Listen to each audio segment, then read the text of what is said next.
During this unprecedented past year of travel restrictions and lockdowns, we found the need to ride closer to home most of the time. Route planning then has become something I've done more and more to avoid the boredom of continually riding the same old routes. And for that I found the Garmin Connect software as a superb tool. You can route plan using the Garmin Connect app on your phone or directly on the Garmin Edge head units themselves. But I have to admit I prefer the software on the laptop just because it's so much easier with that larger screen. Once you log into Garmin Connect, there are a few ways that you can plot a route. First is simply to look for routes in the area where you want to ride that have been uploaded by other users. You can simply download that route and choose to follow it. But if you're like me and you prefer to make your own routes, then you have two further options. The first is custom, which as its name suggests is a route that you draw entirely yourself. Then there's what Garmin calls a round trip.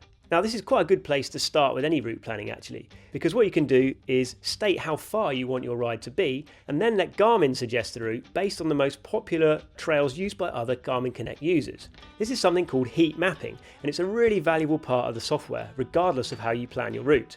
A heat map is basically a collection of data from all the Garmin users that have uploaded rides, and it's presented in the form of a colour-coded line on the map. The darker the purple, the more people have ridden that trail before. It's essentially like highlighting a trail's popularity. Exploring on a bike can be a frustrating task. You can often find yourself spending more time backtracking if you continually end up in places or conditions that you would rather avoid, bogs and dead-end trails and the like.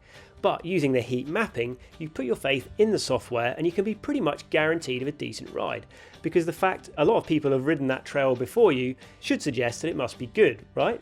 Well, okay, so it doesn't always happen 100% of the time, but that too is part of the fun. You win some, you lose some. But the point is, it helps you to find new trails and actually connect some older trails that perhaps you've ridden countless times before in different ways too. Once you've mapped your route, sending it to the head unit couldn't be simpler, particularly if you use the Garmin Connect phone app.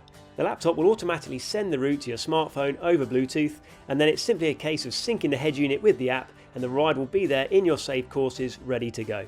All told, it takes literally a handful of seconds to upload the ride. For me, the Garmin Edge 1030 Plus is an excellent choice for route navigation. The colour touchscreen is a really good size, which just makes all the navigation aspects so much clearer. Plus it's got a really long battery life if you want to ride all day.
So that's the end of another really fun ride. As you can see, loads of mud for me to play in, and I've been able to piece together time and again new rides using the Garmin Connect software. Even in an area that I feel I know pretty well already, I'm still even now discovering new trails thanks to the ingenuity of that heat mapping.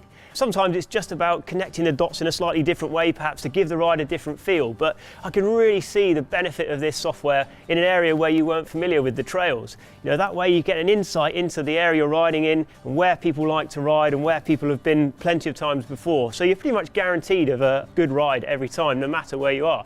And that, in a nutshell, is how to maximise the benefit of planning your routes using the Garmin Connect software. If you've enjoyed this video, do give us a like and subscribe to the channel, and also head over to cyclist.co.uk for more of our cycling content such as news, tech and in-depth product and bike reviews. Thanks for watching.